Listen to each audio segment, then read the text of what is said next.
Hello. Welcome on back to my channel. I hope y'all are doing well. For today's tutorial, I'm taking a little break from creating my typical glowy, dewy finish and instead creating the most beautiful, soft, matte complexion. So without further ado, if you want to learn how I created this look right here, then keep on watching. So to begin, I'm using the Elemis Pro-Collagen Cleansing Balm to cleanse and prep Brianna's skin with.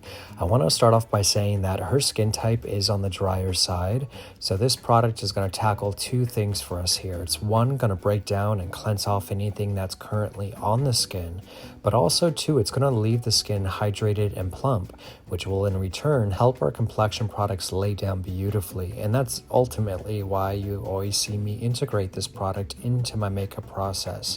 It first starts out as a balm and kind of thins out into an oil as it begins warming up to the skin. And then once we add water to it, it transforms into a cleansing milk, which is why you'll see it turn into this like cloudy looking consistency that we're seeing here.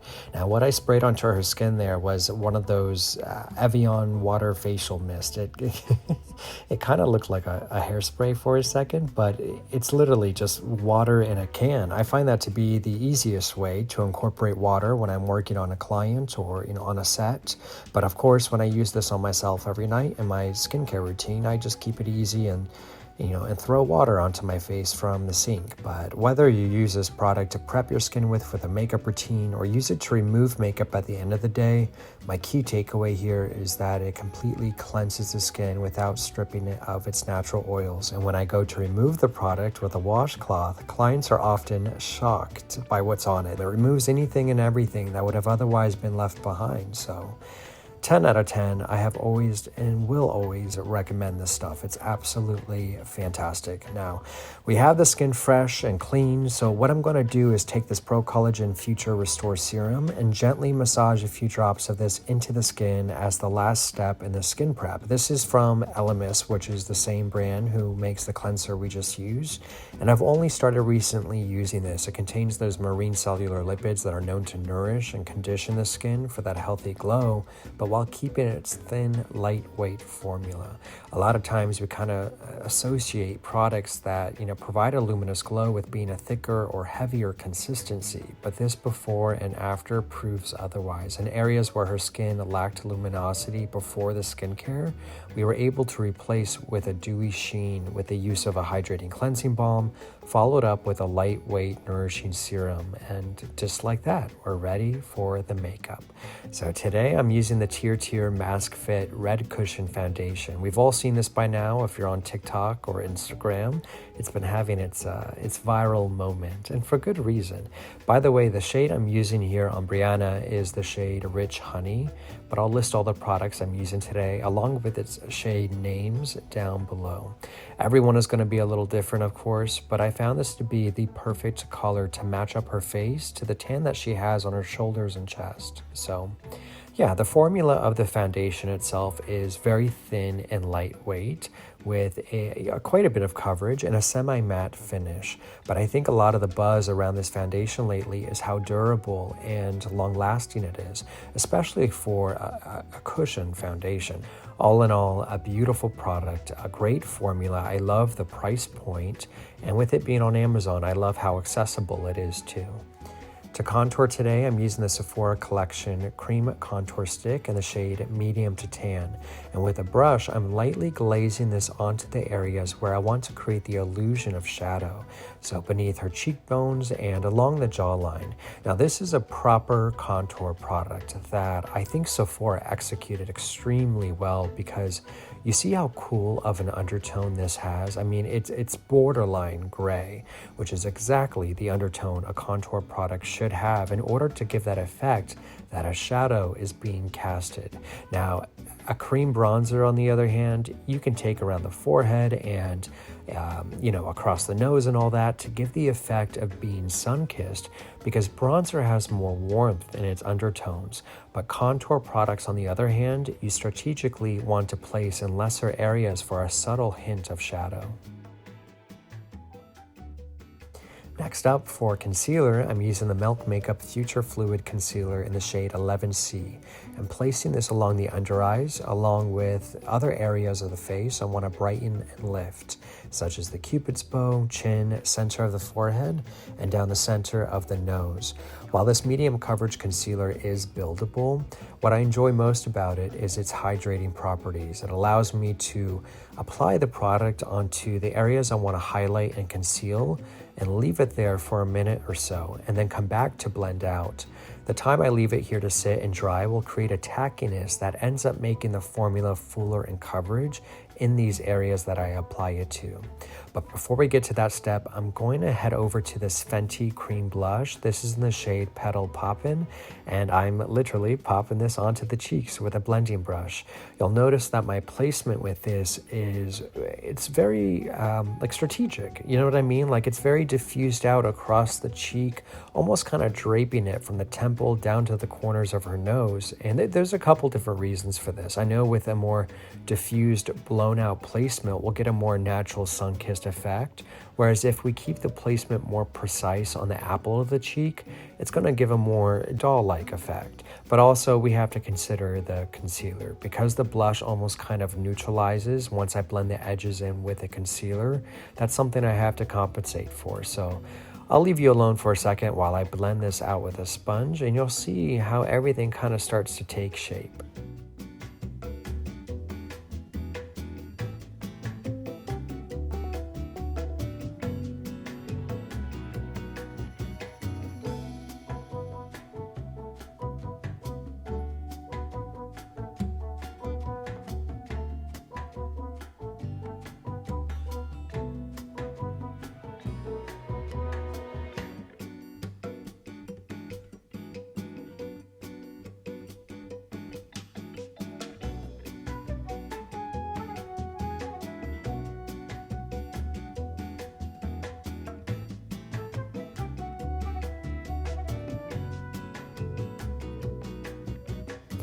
Alrighty, you see how it's all kind of come together? Now to set this into place, I'm using the One Size translucent setting powder, and onto a powder puff, I'm pressing this into the concealer around the eyes. The reason I start with the under eyes is because with the fine lines we have around there, this is usually first to crease. So by locking this in with powder, we're preventing that smooth under eye that we just worked so hard to blend out from creasing up. And you'll see in a moment what I use for the rest of the complexion.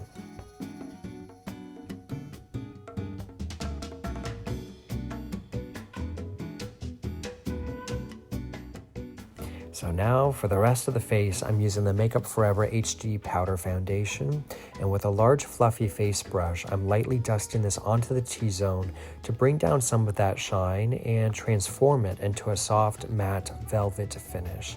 I think that's what makes this complexion so beautiful, is that it's all about layering and sheer layers of products. A lot of people are afraid of a matte finish because they think it looks caked on and that the skin looks lackluster or dry. But with the right skin prep and the right use of products, of course, it can look soft and very flattering, even on drier skin types. For the perimeter of the face, I'm using this Fenty powder bronzer in the shade Island Tings, and I'm lightly dusting this in different areas to add some warmth, such as around the forehead, along the cheekbones, and below the jawline. This kind of goes back to what I was saying earlier about contouring versus bronzing. The contour shapes the face and adds the structure in along the jawline and cheekbone, while this bronzer kind of, fine-tunes and adds warmth to the skin in the areas where the sun would most naturally create that sun-kissed effect.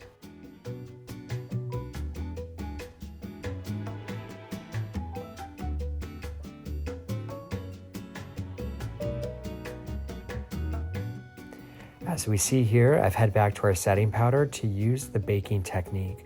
Brianna and I are filming this look in the morning, so I need this makeup to last all day for her. By layering on this product in the center of the face and along the jawline, I'm locking the complexion products in underneath it, which in return extends the wear of the makeup. To begin on the brows, I'm using the Anastasia Beverly Hills Brow Pomade in the shade Soft Brown. And with an angled brow brush, I'm lightly applying on this product, starting from the arch of the brow, working my way towards the end to extend the tail.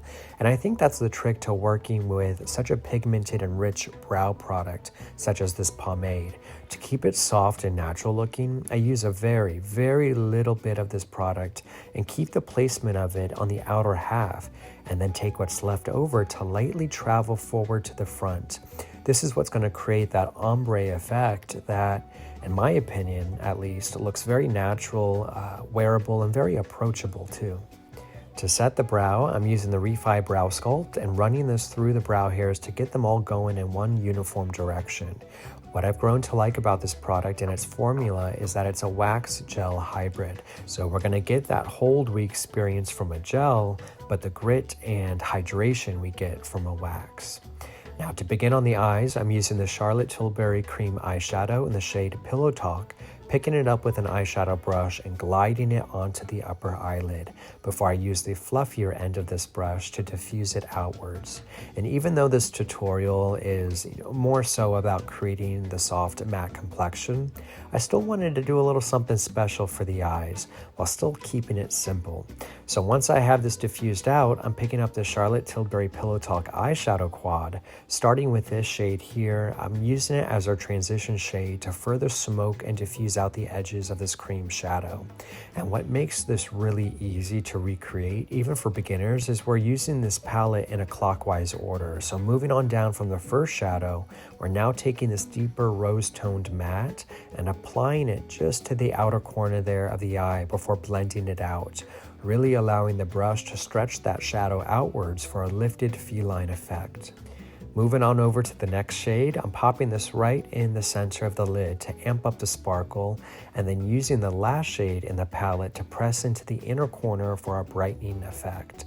Of course, you can use one of these shadows on their own if you're going for a simpler look, or you can play it up by using all four like I've done today.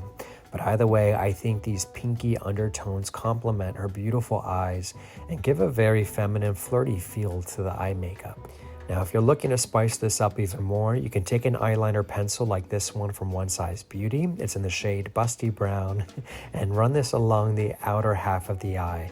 You'll see here in a second how I take a detail blending brush and little by little start blending this up and out into a soft wing. I think using pencils is the ideal formula to use this technique with, but I've learned the quicker you get in there to start blending, the better, because the longer you wait, the more it's going to dry down and become difficult to diffuse. But I think this is an effective way to clam up your daytime makeup and make it more dramatic for the evening. You don't have to fully commit to running the eyeliner through the complete waterline, but just apply a little bit towards the outer corner and smoke it out with a bit of your eyeshadow, and bada bing, bada boom, you've got a completely different vibe.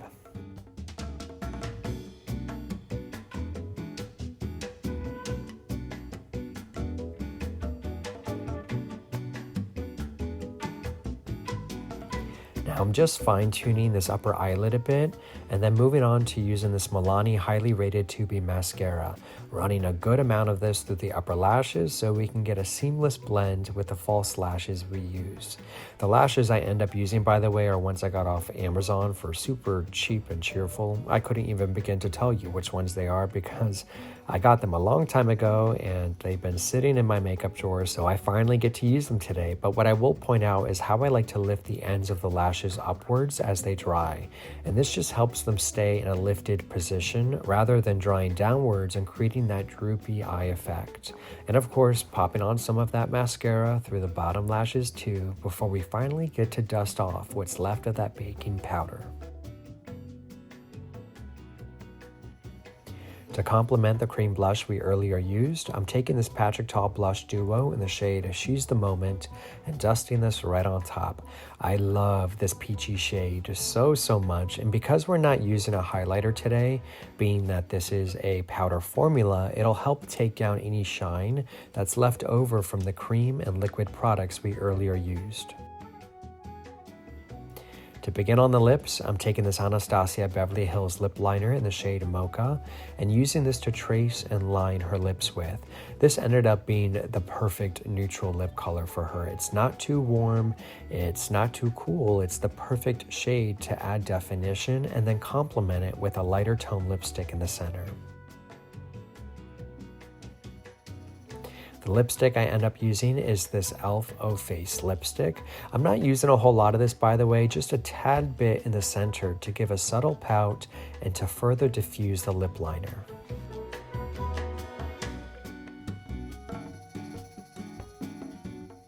To really kick this up a notch, I'm taking this Bobbi Brown Gloss Shimmer and gliding this right on top. I've really been enjoying this lip gloss so much lately. It's the most beautiful, universal shade that works with any lipstick to transform it into a high shine and glittery finish. And there's nothing more I love than a glossy lip and a sparkly eye paired with a soft, matte skin. The contrasting finishes complement each other so well and look incredible on everyone. Leading us to our last product for this tutorial, the Urban Decay All Nighter Setting Spray, to set and lock this makeup look into place, making this the final step in how we created the soft matte look on our naturally beautiful model.